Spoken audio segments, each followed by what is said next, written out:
Before the sterile glow of modern hospitals, before white coats and synthetic pills, there was something else, something older, deeper, and perhaps, far wiser. What if I told you that healing wasn't always confined to cold corridors and clinical charts? That long before surgery rooms and pharmaceuticals, ancient civilizations understood the body not as a machine, but as a temple, a cosmos, a living mystery to be harmonized, not merely fixed. What secrets did the ancients carry? Secrets buried in the sands of Egypt, whispered in the windswept mountains of Tibet, and etched into the stones of forgotten temples. From the rhythmic drumbeats of the shaman to the incense-laden rituals of the priest-physician, healing was once an act of reverence. It wasn't just about eliminating symptoms, it was about restoring harmony between the body, spirit, and the unseen forces that bind all of life. These were not primitive guesses at medicine, they were part of a grand, sacred science, now fractured, now forgotten. In this video, we will journey into the heart of this mystery. We'll travel through time, across continents and civilizations, to uncover how our ancestors healed, without hospitals. You'll discover the esoteric philosophies that shaped ancient healing arts, the astonishing parallels between distant cultures, and the rituals once believed to cure the incurable. We will explore why ancient healers viewed illness as more than a physical issue. The role of energy, vibration, and divine alignment in health. How forgotten practices, from herbal alchemy to dream incubation, were used to treat both the body and soul. But more than history, this is a remembering. A reconnection to the wisdom encoded in your very cells. Because these practices weren't lost, they were hidden in plain sight. And perhaps, they've been waiting for us to awaken once more. So stay with me. What you are about to hear may challenge everything you've been taught about medicine, wellness, and what it means to truly heal. Long before the advent of modern medicine, healing was not confined to sterile instruments or digitized charts. It was an intimate dance between the visible and the invisible, a sacred dialogue between the physical body, the emotional heart, the thinking mind, and the eternal soul. Ancient cultures across the globe, from the Nile Valley to the Indus River, from the Andes to the Himalayas, each held a profound understanding of health that transcended the limitations of flesh and bone. To them, illness was not merely a malfunction of organs, but a dissonance between a person and the universe. And so, healing required more than a remedy, it required realignment with divine order. In ancient Egypt, the physician was not merely a man of science, but a priest, a mediator between the mortal and the eternal. The temples of Sekhmet and Thoth served as both hospitals and sanctuaries, where healing chants were whispered alongside herbal treatments. These healers understood that the heart was more than a pump, it was the seat of intelligence, memory, and moral consciousness. Illness was thought to arise from imbalance within the Ka and Ba, the spiritual energies that animated life. Thus, healing rituals involved not only poultices and potions but also incantations, dream rituals, and purification rites. This was medicine as mystery, and mystery as medicine. In ancient China, the philosophy of healing was rooted in the Tao, the Way. Health was the result of harmony between opposing forces, yin and yang, rest and movement, water and fire. The flow of qi, the life force, was paramount. Disease emerged when this flow was blocked, twisted, or depleted. Physicians were taught not just anatomy, but the movement of seasons, the wisdom of nature, and the subtle language of the pulse. They would listen not only to symptoms but to silence, the gaps between breaths, the quality of sleep, the shape of a person's spirit. The body was viewed as a miniature cosmos, mirroring the heavens. Meanwhile, across the ocean in the dense jungles of the Amazon, indigenous shamans communed with plant spirits in sacred ceremonies. They didn't prescribe medicine, they asked the forest. Through visionary experiences induced by plants like ayahuasca, they would enter the spiritual realm to uncover the hidden cause of an illness, a curse, an ancestral wound, a soul lost in trauma. Healing was never purely about the body, it was about restoring one's place in the web of life, and sometimes, retrieving lost fragments of the soul itself. The ancient Greeks, influenced by both Egyptian and Babylonian wisdom, took a more analytical approach but retained the spiritual foundation. Hippocrates, often hailed as the father of Western medicine, wrote not only of observation and ethics but also of the four humors: blood, phlegm, black bile, and yellow bile, symbolic representations of elemental forces within the body. Health was achieved through balance, not eradication. Even Asclepius, the god of healing, presided over sanctuaries where patients were lulled into dream states called incubation, believed to offer divine instructions for healing. Medicine was poetry, a blend of natural science and spiritual artistry. So why, then, was this holistic wisdom forgotten, or worse, dismissed? The answer lies in a shift of worldview. As civilizations gave way to empires, and empires to industrial societies, the mystical was slowly exiled from the sacred halls of knowledge. Healing was stripped of its spiritual context, rebranded as mechanical intervention. The rise of materialist science brought many blessings, but also a deep amnesia. The body became a machine. The soul, a superstition. And what was once sacred became clinical. But knowledge is never truly lost. It waits, dormant, in the pages of dusty manuscripts, the chants of remote tribes, the symbols carved into stone, and the quiet intuition stirring within us. The ancients weren't wrong. They were rooted. And perhaps it is time we remember, not to reject modern medicine, but to reintegrate what we once knew, that healing is not just science. It is ceremony. It is alignment. It is the restoration of the sacred within. To truly grasp how ancient cultures healed without hospitals, we must first understand that their entire worldview was radically different from our own. Illness was not merely a biological event, it was a message, a symbolic cry from the unseen realms. Healing, therefore, was not simply a matter of fixing something that was broken. It was an act of listening, interpreting, and responding to forces that modern eyes can no longer see. The healer was not a technician, but a bridge, a mystic who could navigate the space between body and spirit, earth and sky. Among the most ancient and widespread healing modalities was the practice of energetic alignment. In nearly every culture, we find evidence that health was believed to depend on the smooth flow of life force energy. The Egyptians spoke of the Ankh, the breath of life. The Chinese understood this energy as Qi, the Hindus as prana, and the Greeks as pneuma.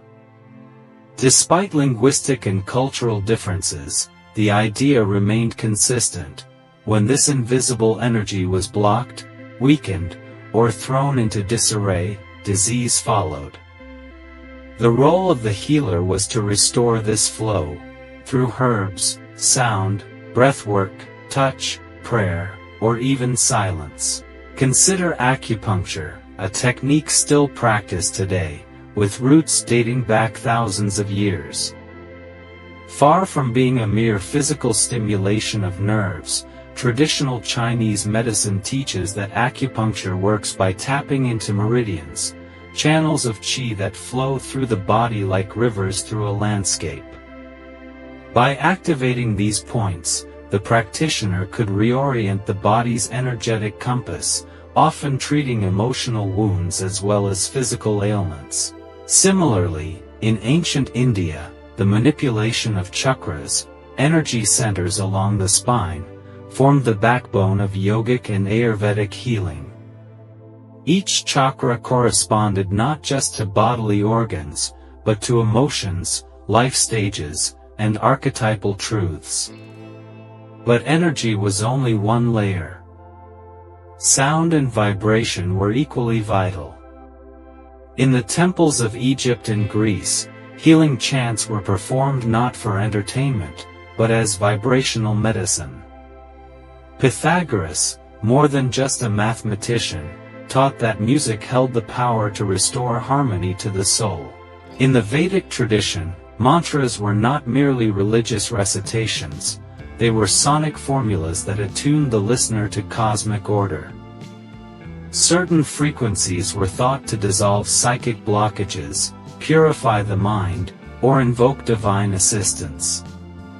In Tibetan monasteries, deep throat singing and the drone of singing bowls were used to induce altered states of consciousness conducive to healing. The ancients knew what modern physics is only beginning to rediscover, that vibration is the architecture of reality, and sound can be a scalpel for the soul. Nature itself was a sacred pharmacy. Every culture cultivated a deep relationship with the plant kingdom, not just as a resource, but as a living intelligence. In the Amazon, shamans referred to plants as teachers, capable of instructing the healer through dreams and visions. In ancient Europe, druids and cunning folk harvested herbs according to lunar phases and planetary alignments, understanding that timing and intention were as important as the remedy itself. Even Hippocrates said, "Let food be thy medicine," recognizing the profound healing potential hidden in simple nourishment. These traditions viewed plants not as isolated chemicals, but as beings, each with a spirit, a story, and a purpose. Perhaps most intriguingly, the role of dreams and the subconscious mind played a central part in ancient healing systems.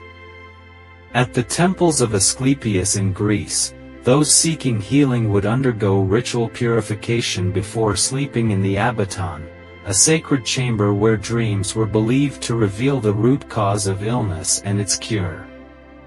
This practice of incubation acknowledged that the body's wisdom extended far beyond conscious awareness. Similarly, in Native American traditions, vision quests, a period of fasting and solitude in nature, were undertaken to seek guidance not just for the individual, but for the community. Healing, they believed, came when one remembered their place in the greater whole. These methods were not isolated by geography, they echoed across oceans and eras, suggesting a universal truth, that healing is not just an intervention. It is a relationship, with the self, with nature, with spirit.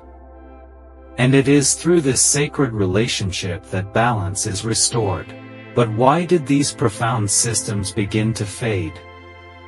What caused this wisdom to slip from collective memory, and how were the ancient symbols of healing transformed, or erased, by time and conquest?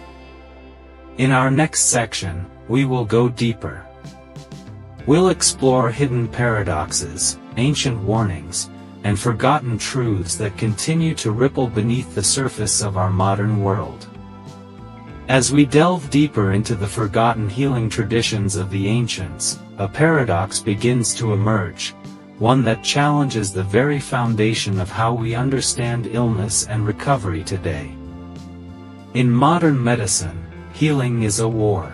We fight infections, We battle cancer. We suppress symptoms like enemies that must be silenced. But to the ancient world, this combative view was alien. Illness was not an invader to be destroyed, but a messenger to be understood. And the body was not a battleground, it was a sacred temple where spirit and matter converged. This fundamental difference in worldview has far-reaching implications. For ancient cultures, the symptoms of an illness weren't the enemy, they were the language of the soul. A persistent cough could be the echo of unspoken grief. Chronic pain might reflect a life out of alignment with purpose. Nightmares, tremors, and fevers were not just biological events, they were seen as spiritual alarms, signaling a deeper fracture between the inner and outer worlds. Healing, then, required listening. Not just with stethoscopes and scalpels, but with intuition, ritual, and reverence. Yet this language of the body was not always easy to interpret. That's why many traditions employed symbolism and archetypes as keys to the healing process. In ancient Mesopotamia, illness was often linked to mythological narratives, possession by spirits, curses by offended gods, or the disturbance of sacred order. While modern thinkers may view these interpretations as primitive, they served a profound psychological function. By giving shape to the invisible, they helped the sufferer confront and transform the emotional or spiritual wound underlying their condition. In many ways, they mirrored what Carl Jung would later call the healing power of myth.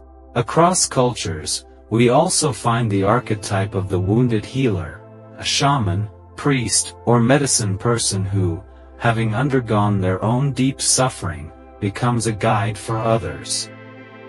This is no coincidence. In many traditions, a person could not become a true healer without first descending into their own personal underworld, an illness, a loss, a spiritual death. The healer's power came not from immunity, but from empathy. They knew the path through darkness because they had walked it. Their medicine was not merely knowledge, it was presence, forged in the crucible of their own pain. Consider the initiatory illness of shamans in Siberia or South America, often marked by severe physical, psychological, or visionary disturbances. This calling was not resisted. It was embraced as the sacred fire through which the healer would be born. In African traditions, similar phenomena were interpreted as the ancestral spirits awakening the healer's path. And in ancient Greece, the philosopher-healer Empedocles claimed to have survived death itself and returned with divine insight. These experiences were not delusions, they were rites of passage. Today, we call such episodes breakdowns. The ancients called them breakthroughs. But not all knowledge was shared freely. Much of it was guarded, veiled, or encoded, accessible only to those deemed worthy.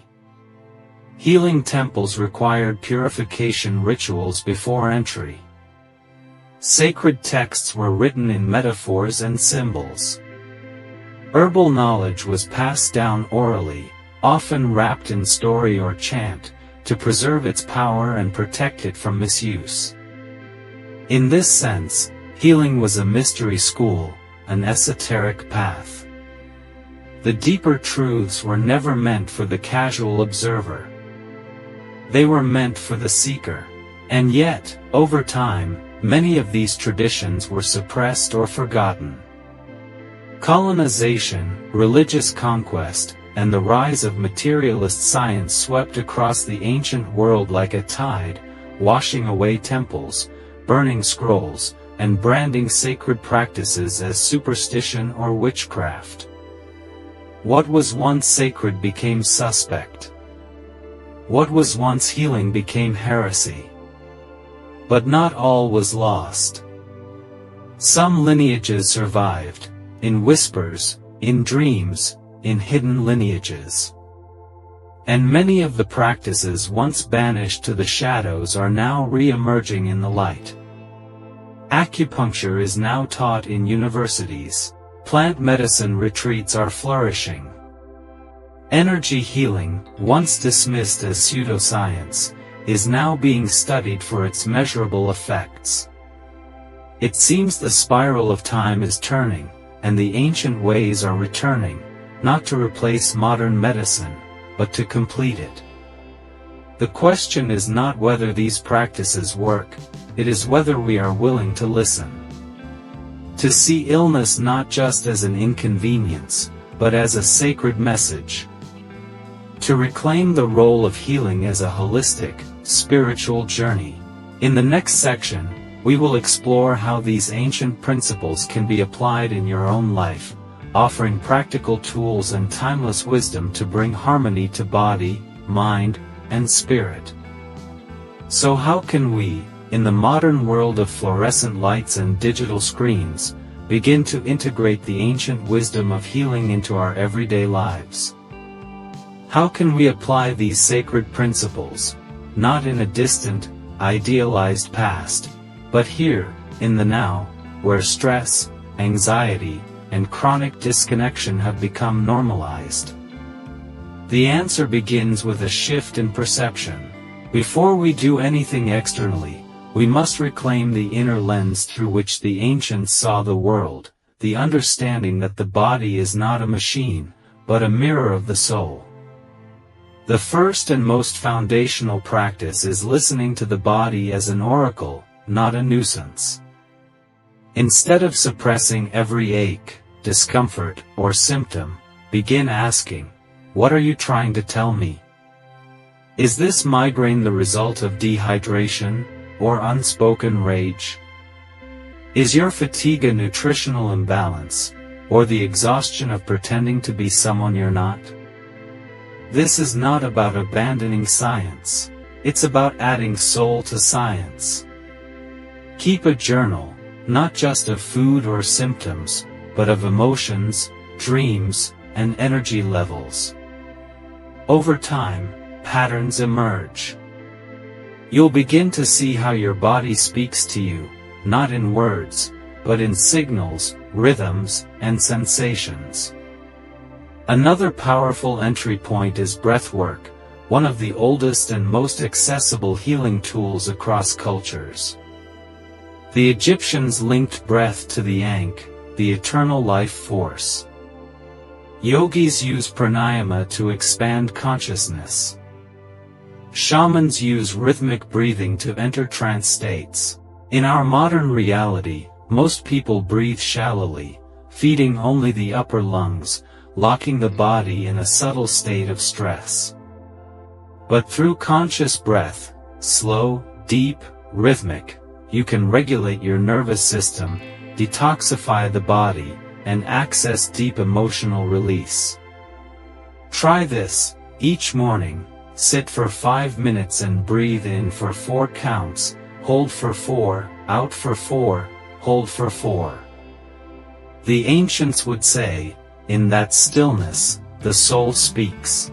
You can also reconnect with the ancient world through plant medicine and herbal wisdom, though this doesn't mean diving straight into powerful psychoactive substances. Begin with the simple and the sacred: chamomile for calming, peppermint for digestion, lavender for grief, rose for opening the heart. Brew these herbs with intention. Speak to them. Offer gratitude.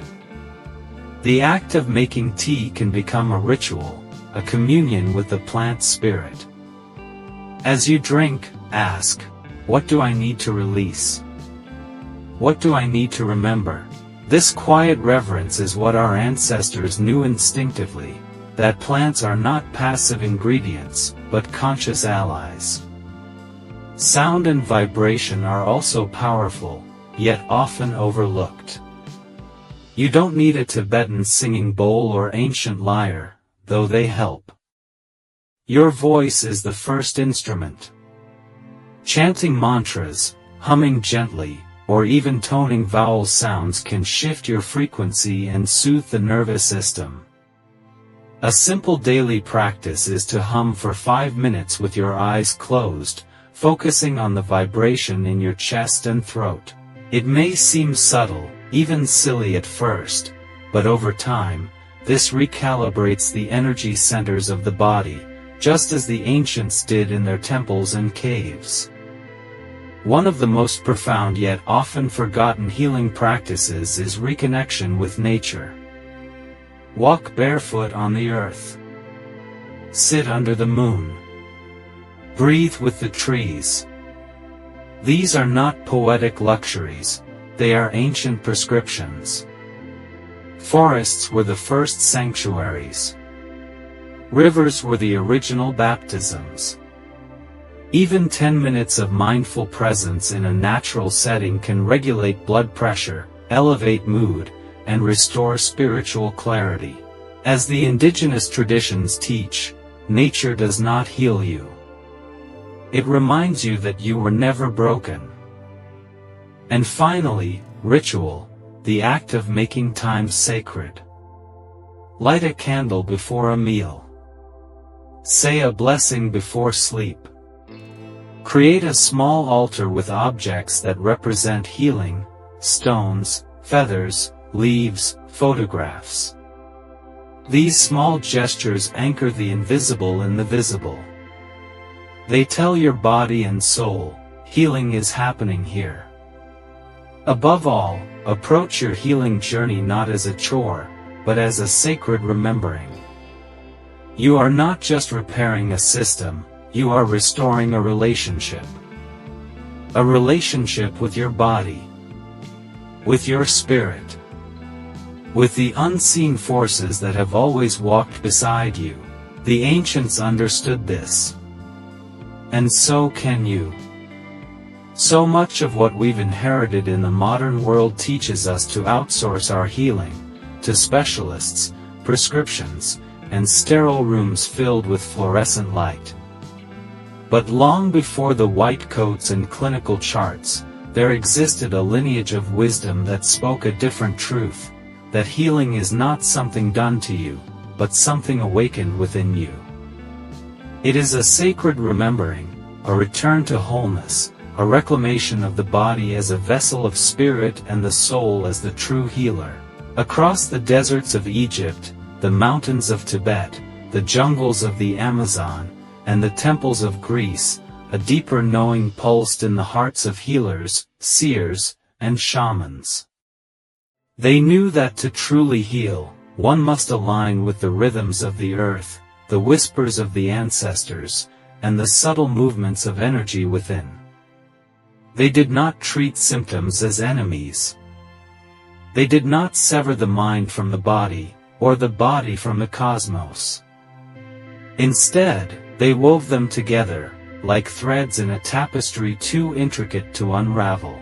And while much of their knowledge was buried beneath centuries of conquest and disbelief, it was never truly lost.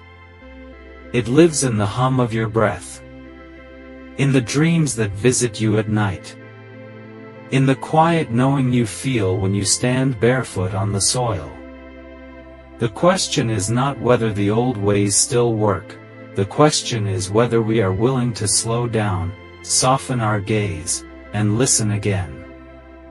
In this time of great forgetting, the act of remembering is revolutionary. To light a candle with intention. To take a breath with reverence. To greet your illness not with fear, but with curiosity. These are ancient practices. And they are waiting for you. So as you walk away from this video, let it not be with passive fascination, but with a deeper call, to explore, to reconnect, to embody. Your ancestors are watching. The old ways are stirring. And the healer you seek may not be in a clinic or a book, but in your own reflection. If this message resonated with you, share it with someone who needs to hear it. Leave a comment with your thoughts, your stories, your questions. And remember, the ancient path is not behind you, it is beneath your feet, waiting to be walked again.